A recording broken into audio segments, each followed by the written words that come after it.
L'émission Le Vestiaire est une présentation de Hyundai Jean Thibault et de Microbrasserie Charlevoix. Mesdames, Messieurs, bonjour. Mon nom est Maxime Jaudoin et bienvenue à l'émission Le Vestiaire. Aujourd'hui, je reçois mes collaborateurs Philippe Lavoie ainsi que Mathieu Tremblay. Au sport local, on parle de ski acrobatique. Également au football, on décortique les séries de la NFL. Et enfin, on parle du Canadien de Montréal parce que oui, enfin, nous avons un nouveau directeur général. Alors préparez-vous parce que Le Vestiaire, ça commence maintenant.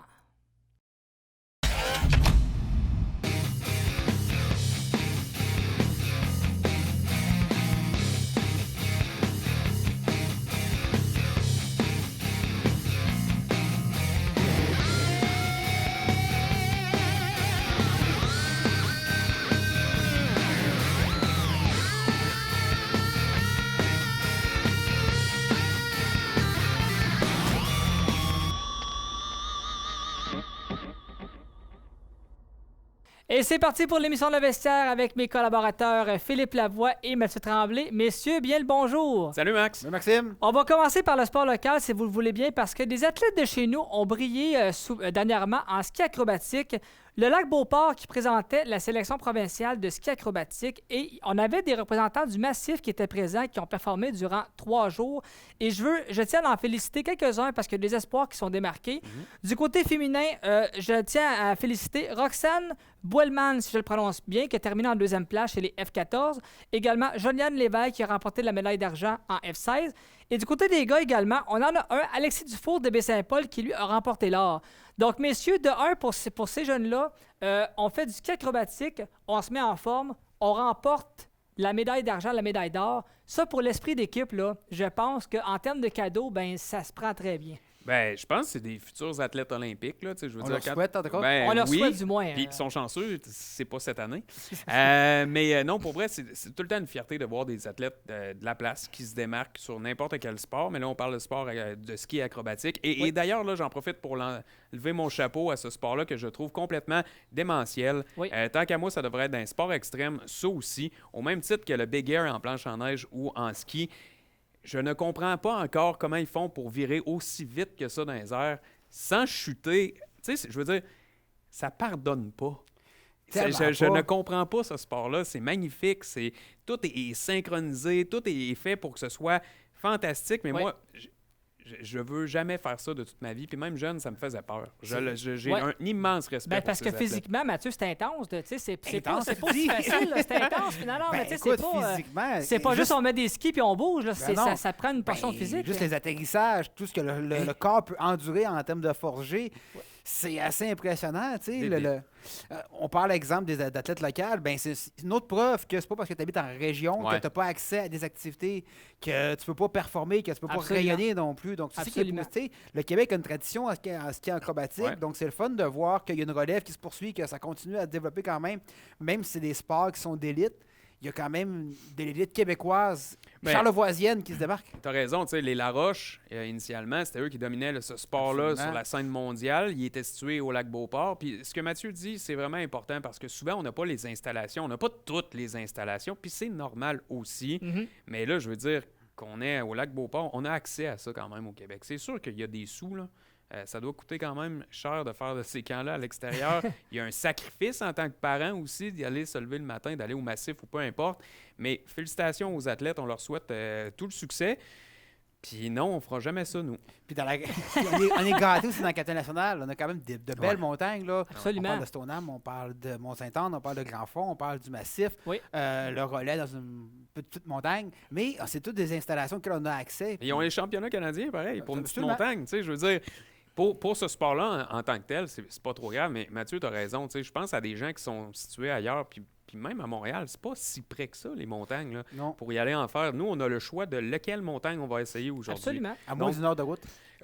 En plus. Puis avec les froids qu'il fait, c'est ça aussi, c'est bien. Mais... Et l'autre bonne nouvelle, c'est qu'on a 5 athlètes du club de ski acrobatique au Massif qui vont passer au circuit provincial. Donc, ceux que j'ai nommés, donc je les renomme, Roxane Bellman, Joliane Lévesque ainsi qu'Alexis Dufault. Et on en rajoute 2 autres, donc Emma Gagnon et Dominique Bergeron. Donc, 5 athlètes qui viennent d'ici, qui vont passer au prochain niveau. Donc, quand on parle de relève, ben, on les a et on espère que c'est des noms qu'on va entendre et réentendre également dans le futur. Absolument. Puis c'est pas parce que c'est le vestiaire, là, mais c'est vraiment important de faire ça aujourd'hui, de mentionner ces athlètes-là, parce qu'on n'a pas souvent la tribune qui le mérite, mettons, là, que ce soit dans les journaux ou peu importe. Mais tu sais, félicitations à ces athlètes-là. Puis nous, on va continuer de les suivre, c'est sûr. J'espère qu'on va les avoir un jour au vestiaire avec nous. Oui! Oui, Qui nous explique Oui, d'où est venue qu'est-ce cette qui se passion. passe? Oui, non, mais un spécial, les 5 ensemble, je pense que ça pourrait donner du bon jeu là-dessus. Ce serait acrobatique. Et voilà. Messieurs, merci beaucoup pour le segment sport local. Nous, on fait une courte pause. Au retour, on attaque les grandes ligues. On parle de football, également du Canadien. Restez là.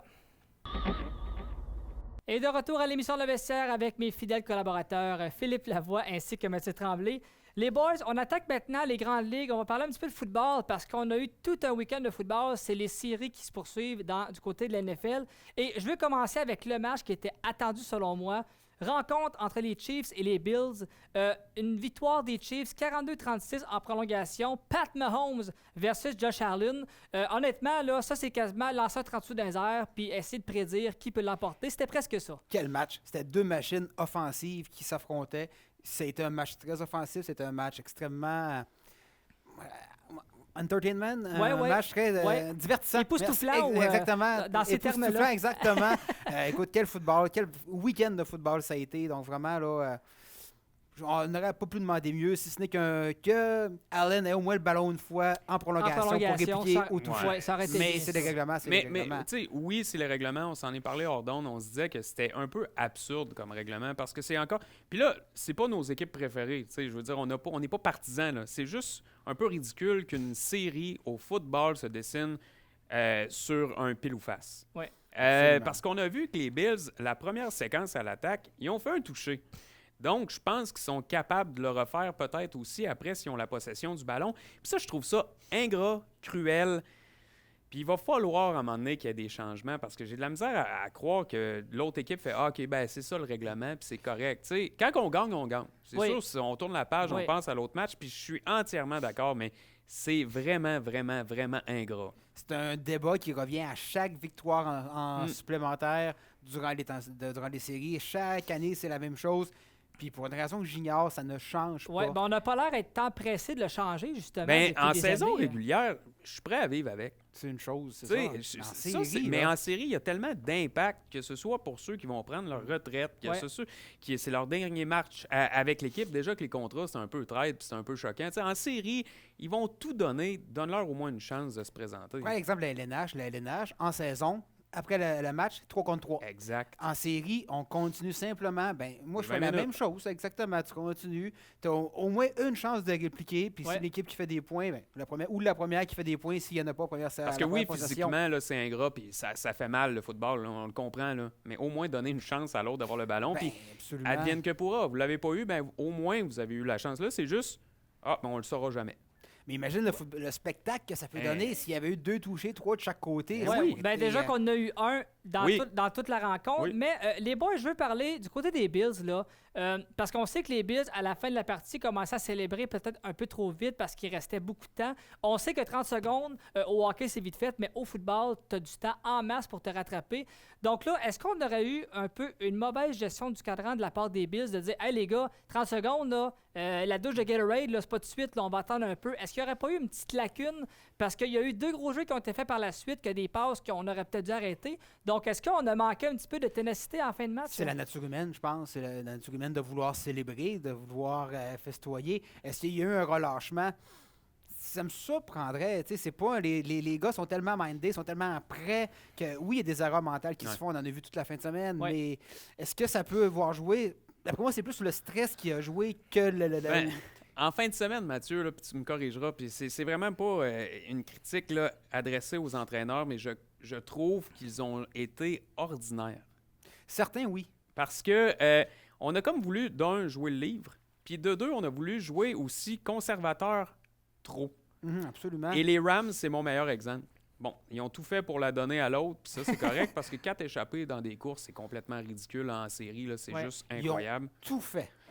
Mais de dire, OK, Stafford, à la fin du match, on a un bon écart, tu fais plus de passes, on y va avec le jeu au sol, et ça fonctionne pas, et ça crée ça. J'étais comme, pourquoi tu continues? La recette marchait au début, continue avec. Donc, dans les prédictions, Ouais. Vous verrez jamais les Rams de ma part. Je n'y crois juste pas. Moi, j'y crois aux Rams. Puis j'y crois depuis le début de la saison. Mais effectivement, il y a eu des... Il aurait pu essayer de passer plus, mais il voulait juste écouler le temps. Et ça a coûté cher. Et n'oublie pas une chose, que Matthew Stafford, c'est seulement sa 2e victoire aussi en éliminatoire. Il n'y a pas la stature, il n'y a pas le rodage d'un carrière plus expérimenté. Ouais. Puis là, oui, je suis d'accord avec toi, mais il n'y a pas le millage. Là, il a gagné 2 grosses victoires. Donc, mais regarde Burrows. Burrows n'a pas de match tant que ça. Il y a une historique puis un bagage à l'université, si on s'entend. Mais les entraîneurs ont comme voulu trop jouer le livre. Et par exemple, Brady à 4-1, tout le monde pense que c'est la faufilade du corps. Tout le monde. Personne n'a dit, bon, mais là, on est en série, on prend le caillon, on le déchire, on en recrée un autre pour surprendre l'adversaire. C'est ça qui est arrivé. Oui. On est assis dans le salon, on le sait, nous, que c'est sûr que c'est ça qui arrive. Puis évidemment, en tout cas, j'ai trouvé ça particulier en fin de semaine, mais tous les matchs, c'était du bonbon. Comme Bruce Arians qui va pour un placement alors qu'il perd par 24 points, je pense, 22. Exact. Donc, c'était des choix douteux en fin de semaine, mais au moins, là, le partisan là, a dû capoter. Puis je reviens sur ce que tu as dit tantôt sur le temps au cadran. Puis c'est drôle parce qu'il y a plusieurs personnes qui ne sont pas des fans de football puis qui regardent un peu de temps en temps, surtout en série, qui me disaient « Ah, il ne reste plus beaucoup de temps, mais... » C'est interminable. Oui, après les 2 ça. minutes. C'est interminable. On sait qu'un 30 secondes au football, là, c'est très long et tu as le temps de faire des jeux pour te remonter. Ben, c'est un match dans un match. Absolument. On l'a vu, Josh Allen, ils ont failli se faire jouer un tour parce qu'il a fait sa passe, donc il voulait se dépêcher pour aller faire un punt en mon français pour jeter le ballon au sol. Et il a fallu qu'il accroche des joueurs pour dire « Hey les gars, venez-vous-en, il faut mettre le ballon en jeu. » Mais ça, c'est un manque de concentration plus que simple. Là. C'est comme la semaine passée, puis les Poules, je pense qu'il fait un premier jeu, il célèbre au lieu de se dépêcher de remettre le ballon. Prescott, qui l'a échappé totalement avec une bulle d'air au cerveau, mais tu sais... C'est des choses que j'ai trouvées particulières en fin de semaine de voir qu'il y a des crampes au cerveau après une saison complète. On arrive en série, on est supposé d'être vraiment l'équipe qui a fait probablement le moins d'erreurs dans le cours de la saison. Puis on arrive à ça, mais en tout cas, ça promet pour l'autre week-end. Ouais, ça va être simple. Et là, je veux aussi mentionner que les Bengals ont gagné 19-16 face aux Titans. Bon, les Titans qui ont eu un petit peu une attaque un peu tranquille. Ben, ils ont été mauvais. L'attaque a été mauvaise. Les Niners qui ont remporté 13-10 face aux Packers. Là, on se demande, Tom Brady et Aaron Rodgers, est-ce que ce n'est pas la retraite qui les attend? Malgré que, selon moi, ils pourraient peut-être continuer pendant quelques saisons. Mais là, moi, ma prédiction, c'est retraite pour un, changement d'équipe pour l'autre. Moi, je pense que Brady va revenir, puis Rodgers va changer d'équipe. C'est écrit dans le ciel. Là, quelle mauvaise attitude il y avait. Mauvaise attitude, mais rappelez-vous aussi des 2 dernières années où des choix au repêchage complètement douteux qui ont fait en sorte que on va chercher un corps arrière, mais on a Rodgers qui manquait vraiment de... On l'a jamais entouré. Non, puis on savait c'était quoi les lacunes, puis on ne l'a pas aidé. Puis là, on est en train de lui reprocher ça. Je pense que c'est un peu ingrat, mais oui, l'attitude était complètement dégueulasse. Mais c'est l'année qu'il y a eu plusieurs receveurs, il a gagné le Super Bowl. Oui. On va avoir des bons matchs. Chiefs Bengals, les Chiefs vont gagner. Et voilà. Sur celle-là, j'ai le goût de te dire oui, mais je veux être surpris par Burrows. Donc, j'y vais avec les Chiefs, mais tu sais, il m'impressionne énormément. Il va être très bon. Pour l'autre section, je m'excuse, j'ai pas le choix d'être conséquent. Les Rams, je n'y crois pas. J'y crois pas parce qu'ils ont perdu le dernier match contre les Niners. Et il fallait absolument qu'ils gagnent pour que mes Saints soient en série. C'est pas arrivé. Donc là, je leur en dois une. Ouais. Et deuxièmement, tu peux pas perdre 4 fois le ballon comme ça. Si tu mets de la pression sur Stafford, ben ça donne quelque chose d'un peu particulier. Donc on court. Puis les Niners sont impressionnants. Je cherche encore quelques lacunes. Fait que j'y vais avec les Niners, donc ça va être une finale Super Bowl rouge. Niners, puis je te dirais, les Rams vont gagner parce que les Niners, tu parles d'une cherche une faiblesse, la première, numéro 10, Jerry Garoppolo. Mais il performe. Il gagne, c'est l'attaque au sol qui gagne. C'est l'attaque au sol. Lui, il fait ce qu'on lui demande. Du côté des Bengals, avec Burrow, quand même, je dois avouer que remporter un match quand tu t'es fait faire 7 sacs du corps, ça te prend quand même un leadership incroyable. Définitivement. Gars, j'assume, je vais mettre un gilet de Brady si les Rams gagnent. Okay. Ça va? Oui, on en prend note. De voir ça. Ça, c'est gros, là. On en prend note, c'est très gros. Vous savez ce que j'ai fait, moi. Oui, okay. Et connaissant ton amour pour Tom Brady, mon Philippe, on sait que ça, c'est une grosse prédiction. Une belle déclaration qu'on vient d'avoir là. Et je suis très content que tu as fait. J'ai déjà hâte à la semaine prochaine. Oui, moi aussi, j'ai comme de plus en plus hâte. D'ailleurs, on fait un appel aux téléspectateurs. Nous recherchons actuellement un gilet de Tom Brady à prêter à Philippe, s'il vous plaît. S'il y en a qui ont des gens à la maison. On va y en trouver un. Eric va mettre le numéro de téléphone en bas de la TVCO. Maintenant, messieurs, on va parler un petit peu du Canadien de Montréal parce que enfin, on a conclu le dossier du DG qui a été retrouvé. Ken Hughes a été conclu.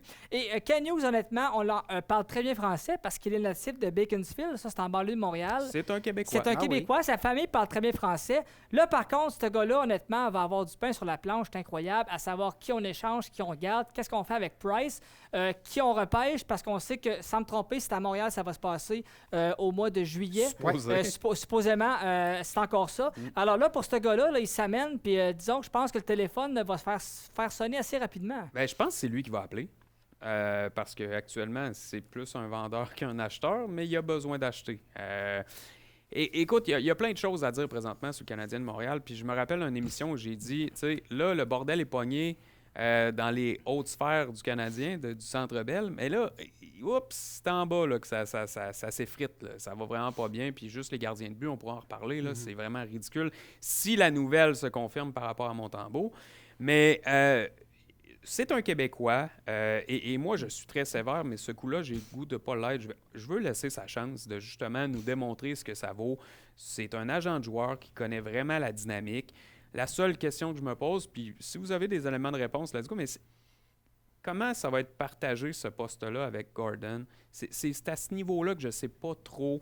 On en a pris un peu plus hier, la dernière semaine, concernant ses tâches, mais je veux savoir, tu sais, est-tu DG ou DG adjoint, parce que l'autre est DG adjoint, un peu comme à Vancouver où le bordel est pogné, mais c'est ce que je veux voir, mais bonne chance, puis je lui souhaite la meilleure des chances. En même temps, pour ce que ça change, de savoir qu'est-ce qu'il fait, qu'est-ce qu'il fait pas, l'important, au bout du compte, Ça c'est marche. les résultats, exactement. Les échanges, c'est sûr qu'il n'est pas arrivé, qu'il n'est pas comme déjà commencé. Il y a un Jeff Gordon qui est allé avant lui, qui a déjà commencé à préparer le terrain. Ouais. Ou du moins évaluer le terrain. Exactement. Ken Hughes, il fait partie d'une business, il a bâti une business qui, encore juste lui, il représente 240 millions de dollars de contrat, ce qui est énorme. Quand tu laisses une entreprise, une somme de côté comme ça aussi importante, c'est parce qu'il y a des coups d'effrange. Je n'ose pas croire qu'il s'en va jouer le pantin. Là. Tu ne laisses pas une aussi grosse business pour ça. Donc, Non, je pense que oui, il va y avoir les coups d'effrange. Ça reste un bâtisseur. Ouais. Ça reste quelqu'un qui semble être rassembleur. Je pense que c'est pas le plus grand. Oui, il a vu du talent, mais je pense qu'il y a un bon réseau. Puis ça, c'est sa force, c'est d'avoir un réseau un peu partout parce que les recruteurs, ils vont voir les jeunes déjà très jeunes. Donc, je pense que ça, c'est une force pour lui d'avoir ce réseau-là déjà en place. Ben, si lui, c'est une force, on sait que la faiblesse du Canadien, c'était le recrutement. Absolument. Donc, si on vient de corriger ça, on vient de corriger le dossier communication avec Chantal Maccabé. Qui a été fait. Je pense qu'on solidifie la maison qui a été. Quoi qu'on pas mal... n'a pas encore de recruteur en chef pour leur pêchage. Ça n'a pas encore été. J'espère que ça va se faire parce qu'on en a besoin d'un. Oh oui. Sans me tromper là-dessus, ça va être à se régler. Mais ça, je veux savoir maintenant, parce que c'est la question qu'on se pose sur les lignes ouvertes au Québec, qui va être le prochain capitaine du Canadien? Et le choix le plus populaire à l'heure actuelle, c'est Brendan Gallagher qui revient souvent. Philippe, Ils nous ont pas appelé, hein? Je sais que tu n'es pas d'accord là-dessus, mais moi, je pose la question, qui est en mesure ou a assez de leadership pour avoir le C sur chandail? Parce que Weber, honnêtement, ne sera peut-être plus là. On comprend qu'il ne sera plus là, évidemment. C'est ça. Gallagher, je pense que c'est le choix qui s'impose parce que c'est un jeune guerrier. C'est comme ça qu'on le décrit souvent. T'sais, même s'il n'y a pas de résultat, je pense que l'important, c'est qu'il montre l'exemple. Il l'a toujours fait. Donc oui, c'est peut-être un bon candidat. Nick Suzuki qui vient de signer pour 8 ans, est-ce que ça peut être un bon candidat ultérieurement? Peut-être un peu trop jeune, par exemple. Peut-être, on ne le sait pas. On ne connaît pas l'attitude non plus. Des fois, il y a des joueurs qui se font écraser par l'application aussi, peut-être qu'ils n'en veulent juste pas. Est-ce que ça peut être un joueur, un Joel Edmondson qui va sortir un peu de nulle part puis qu'on n'a pas vu venir comme...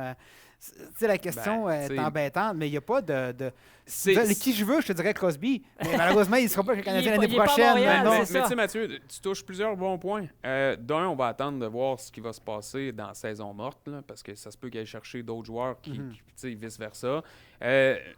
Est-ce qu'on demande à un capitaine des meilleures statistiques sur la glace aussi? C'est souvent ça, le capitaine vient avec une bonne fiche. Mais Suzuki serait mon premier choix. Edmondson, moi aussi, j'avais pensé à lui parce que ça paraît quand il n'est pas là. Vraiment. Puis on n'a pas trouvé quelqu'un pour le remplacer. Mais Gallagher, avec les posts qu'il fait, avec les posts qu'il fait sur Twitter, avec ce but-là, fais pas ça. Puis oui, c'est un guerrier. Oui, c'est un guerrier. Oui, c'est un très bon guerrier, mais le guerrier, il est fatigué, puis le guerrier, il est amoché. Est-ce qu'il va continuer longtemps? C'est pour ça que je pense pas que c'est un bon choix. Les Chiefs, en train de phrase des Chiefs du film Slapshot. Peut-être. Mais oui, il y a du papier foil, ses mains, puis il y a de la misère à fermer sa main. Puis tu sais, pour vrai, il est amoché parce que il a toujours été Gallagher. Il n'a Oui. jamais changé son style de jeu, puis c'est tout à son honneur. Puis il a perdu aussi ses 2 compagnons de trio, donc une routine à rebâtir.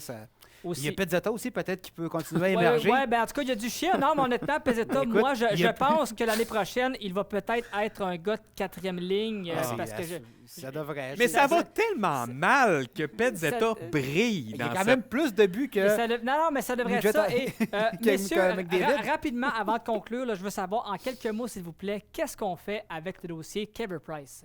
Ben, Qu'est-ce qu'on fait avec ce gars-là? Présentement, on essaie de trouver un gardien parce que ce qu'on entend, c'est que ça va excessivement mal Oui. les gardiens de but chez le Canadien. Oui, Et on c'est 4e, 5e, demanderait là, même présentement. à Montembeault de jouer blessé. Mhm. Et ça, c'est une nouvelle très, très, très, très fraîche.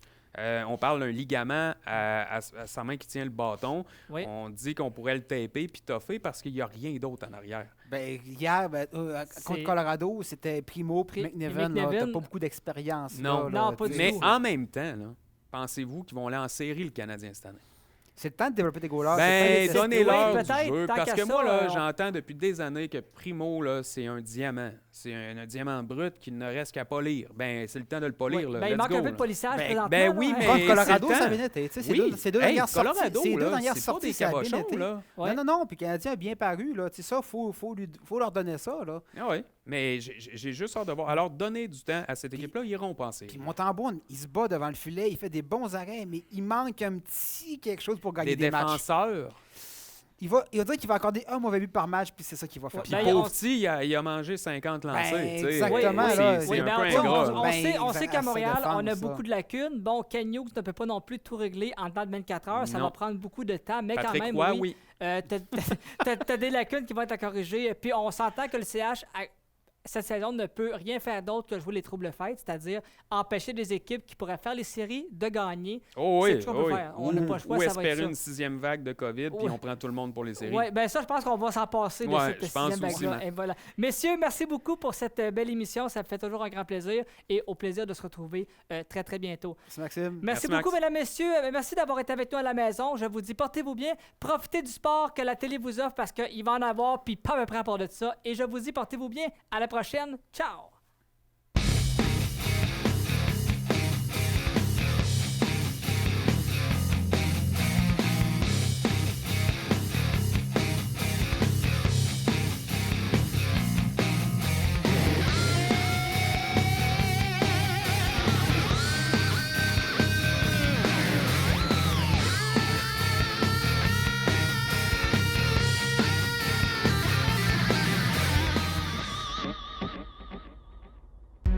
L'émission Le Vestiaire est une présentation de Hyundai Jean Thibault et de Microbrasserie Charlevoix.